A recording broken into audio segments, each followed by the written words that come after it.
mengendap-endap, berdebar-debar, bahkan ada yang kehilangan keperjakannya pertama kali di sana kan gitu. Itu rasa yang menyenangkan gitu kan. Ada yang bosan mungkin sama yang di rumah gitu, mau nyari apa namanya, nyari variasi gitu kan, dan sensasi ya. sensasi. Jadi musik ini nih kayak ya punya interpretasinya masing-masing kan, interpretasi masing-masing.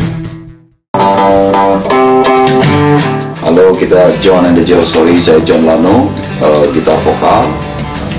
Saya Iwan, di gitar. Saya Andre, drum.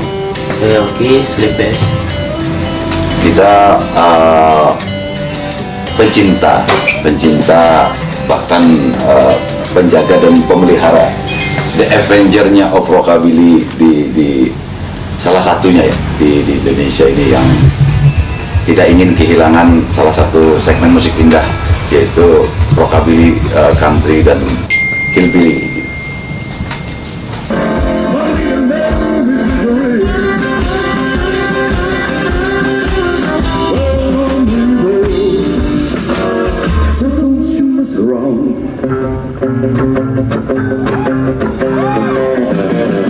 I'll never look for trouble, but I'll never rest. I don't take no older.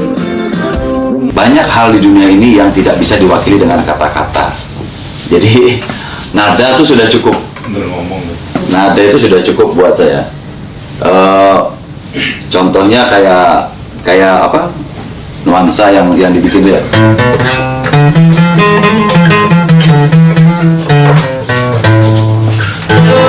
Ini kan bukan kata ya, tapi orang terbawa dengan suasananya. Jadi buat kita Midnight in Sarcom itu kan perasaan. Kalau kita ucapin dengan kata-kata nggak nyampe nanti gitu loh. Itu ada batasnya ya. Kalau musik itu nggak ada batasnya. Di dalam Midnight in Sarcom, saya belum pernah ke sana waktu itu. Saya cuma dengar cerita tentang Sarcom gitu kan. Terus Mas Oki kan dari Jogja, saya nanya apa sih yang baik asik tentang Sarcom. Oh, nasi gorengnya beli gitu. Jadi awalnya mau nyari nasi goreng sebenarnya ya, pengen nongkrong makan nasi goreng di Sarcom. Ya udah, kita studi tour dibimbing oleh guru besar kita Mas Atong. Di dalam Sarcom kita keliling, masukin setiap gang, pengen tahu nih bagaimana kehidupan di Sarcom. Dan ketika melihat kehidupan itu, besoknya kita terinspirasi untuk menulis instrumental ya, lagu instrumental paginya, judulnya Midnight in Sarcom lah kita kasih nama. Hasil perjalanan malamnya, ya, dimana ada perasaan di dalamnya bahwa orang-orang di dalam sana itu juga penting bagi ekonomi bangsa ini, penting bagi orang-orang yang ada di sini, bahkan orang-orang pelancong-pelancong yang datang ke Jogja juga. Gitu. Jadi lagu ini bercerita tentang perasaan orang yang ada di dalamnya dan orang yang datang ke sana. Rockabilly ini pencinta musik rock and roll sebenarnya. Kenapa penting untuk dilestarikan? Ini segmen musik yang menyenangkan. Jadi yang namanya kebahagiaan itu kan wajib dibagi-bagikan ya. Inilah Rockabilly buat kami ya. Kalau jawab Rockabilly secara khusus, secara sains kita nggak bisa. Yang jelas Rockabilly buat kami menyenangkan. Segmen Rockabilly di Indonesia itu lumayan besar, masih ada ya, tapi nggak wah sekali, nggak booming sekali, nggak Semua orang tahu bahkan. Ya nggak semua orang tahu Rockabilly itu apa. Sangat segmented, makanya kalau di Bali kita disebut musik mahal segmented. Orang Bali berkarya di Bali, besar di Bali, buat saya sih sudah hal yang lumrah. Tapi ketika kita besar di luar kandang, itu kan istimewa ya. Jadi membesarkan diri kita di luar kandang, dan kalau bisa sih lebih mengekspansi lagi kemana-mana. Kayaknya itu yang disebut dengan glory kali ya, kejayaan ya. Pengen dikenal orang banyak lah, poinnya pengen dikenal orang banyak. Kalau zaman sekarang sih ada sosial media gampang, tapi sosial media itu kan kebanyakan filternya. Kita pengen lebih dilihat secara eksistensinya. Oh ini memang ada perwujudan orang ini gitu loh. Dari sekian banyak kota, kenapa kemudian Jogja yang dipilih? Karena keberagaman orang yang ada di Jogja, segmen musiknya, bahkan etika-etika kebudayaan yang ada di sini menarik buat kita untuk ikut berbaur dan berpartisipasi di dalamnya. Banyak kok tokoh-tokoh hebat musisi Indonesia yang menciptakan lagu tentang Jogja juga, bukan cuma kita aja kan gitu. Dan kebanyakan dikenang lagu-lagunya. Ketika kita berada di Jogja, saya mulai mengerti kenapa teman-teman saya yang sekolah di Jogja itu begitu senang bercerita tentang Jogja. Ya entah itu dari kulinernya, entah dari tempat-tempat yang dikunjungi, entah itu dari apa ya, nuansanya. Oh ternyata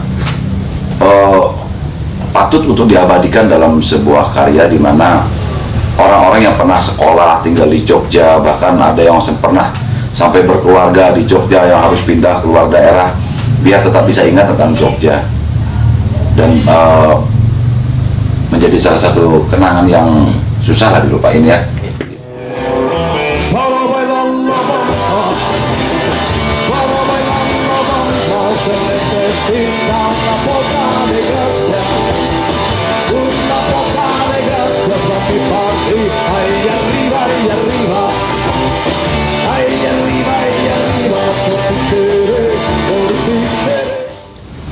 Album ketiga dari John and the Jill Story ini judul adalah The Journey of High Rockabilly. Jadi di dalam album ini kita menulis lagu dengan 4 bahasa, yaitu bahasa Inggris, bahasa Indonesia, bahasa Bali, dan bahasa Jawa. Dimana di dalamnya ada cerita-cerita tentang yang terjadi di sosial yang ada di masyarakat, yang kadang-kadang kurang kita perhatikan gitu kan. Jadi kita tulis di dalam lagu ini. Ada Bui, itu bercerita tentang besarnya arti kekayaan atau kekuasaan, sehingga orang yang nggak punya apa-apa tuh kadang nggak dapat keadilan. Habis itu ada Pulan bin Pulan, di mana orang terobsesi sekali dengan yang namanya kekuasaan, saya ujung-ujungnya mati juga gitu. Ada In the Country, itu bercerita tentang indahnya desa, kan country itu kan pedesaan gitu ya. Jadi bercerita tentang indahnya desa, cuma kita bikin dengan western style, dengan gaya barat. Habis itu ada Konorondo, itu rockabilly yang ditulis oleh Mas Oki dalam bahasa Jawa, karena saya lemah dalam bahasa Jawa gitu ya. Apalagi Midnight in Sarkem, Jogja, Drift on Fire, tentang manusia-manusia yang banyak filter dalam hidupnya gitu. Sekali ditemui beda orangnya kan gitu. Drift on Fire dengan nuansa New Yorkers kan. Ya sesuai. Nggak sesuai, jadi gagal COD-nya ya. Ya.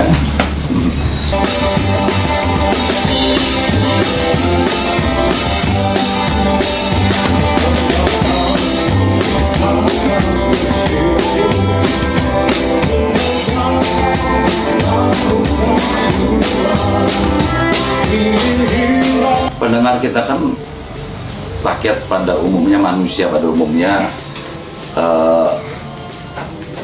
Ini kan pasar rakyat ya, pasar rakyat kan. Jadi kita ingin menghibur mereka juga sambil ngenalin diri kita nih dari Bali nih, bawain lagu Jogja, Midnight in Sarkem dan sebagainya nanti di sana. Mungkin inilah persembahan kami untuk masyarakat Indonesia ya, dimulai dari Sekaten dulu ya. Kalau bisa sih di pasar malam nanti kita banyak tampil ya. Ya biar nggak dangdut aja, biar pernah rockabilly itu di pasar malam gitu kan. Biar nggak rusuh. Betul.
Di pasar malam, bukan sempat lagi ya, bukan Elvis aja, Bahkan di Belanda tuh pun ada event pasar malam namanya. Musisi-musisi yang diundang ke sana tuh biasanya musisi-musisi yang lagunya tuh bisa menyatu dengan rakyat. Salah satunya musisi kelahiran Indonesia itu Belasan Indonesia ya, James Inveld, Tantowi Yahya main di pasar malam di Belanda. Bahkan kita pernah diundang ke pasar malam di Belanda, tapi kita belum ada jalan ke sana kayaknya. Jadi apa namanya dia? Kalau bahasa Inggrisnya tuh kayak bukan night market sebenarnya, fun fair namanya. Jadi ada arena bermain anak-anak, ada merry-go-round, apa itu segala macam tuh. Apa sih namanya itu yang putar-putar tuh, yang gede itu? Biang lala ya. Komedan itu kan. Itu hal yang menyenangkan dari kita. Saya pikir itu mirip banget ya situasinya ya, dengan yang terjadi di masa lalu. Jadi kita ingin mengulang kembali kenangan itu. Skema rockabilly, musik rockabilly di Jogja ini masih sangat luar biasa buat saya dan sangat solid. Itu yang membawa kita ke Jogja. Dan kebetulan di Jogja kan ada sesepuh kita itu Mas Atong Satorharjo yang masih besar namanya di dalam dunia rockabilly. Nggak tahu nanti beberapa tahun lagi nggak di rockabilly lagi kali dia kayaknya ya. Dia kan punk rock gitu kan. Tapi dari dialah kita menjadi lebih didengar, lebih diketahui oleh orang banyak.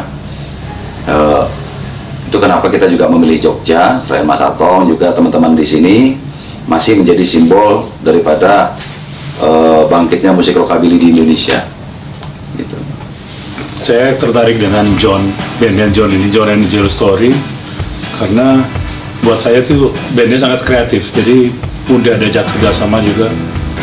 Dan mereka saking kreatifnya, mereka bisa menciptakan lagu tentang apa saja atau hal apa saja yang sebenarnya sangat simple. Dan biasanya lagunya mereka juga bagus-bagus. Dari situ saya tertarik untuk apa istilahnya membantu mereka membuka jalan.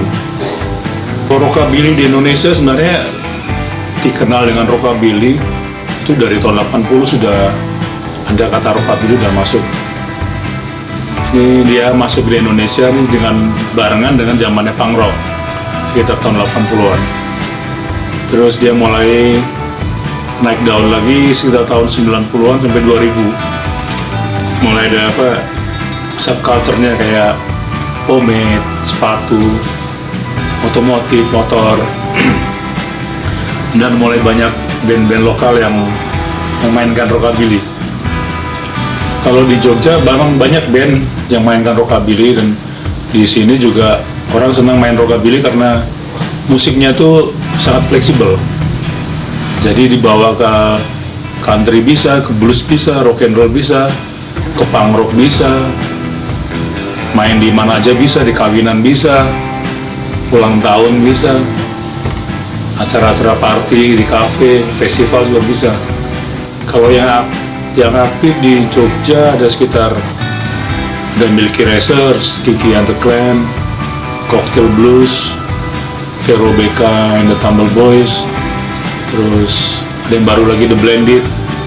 The Blended ini duo suami istri dari Belanda dan Indonesia. Dan atmosfernya memang mendukung ya di Jogja untuk perkembangan genre musik ini. Ya, di Jogja sangat responsif untuk musik. Banyak venue, banyak musisi.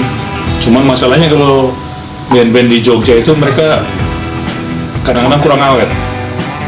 Karena banyak musisinya tuh anak-anak kos-kosan, karena mahasiswa. Jadi begitu mereka selesai kuliah, bandnya bubar. Kebetulan saya punya label namanya Rocking Speed Record. Label ini tujuannya untuk mempromosikan band-band rockabilly atau rock and roll yang sedikit cutting edge. Jadi kita memberi kesempatan mereka untuk memproduksi album, dan kita akan mempromosikannya supaya mereka semakin besar dan diterima di masyarakat luas.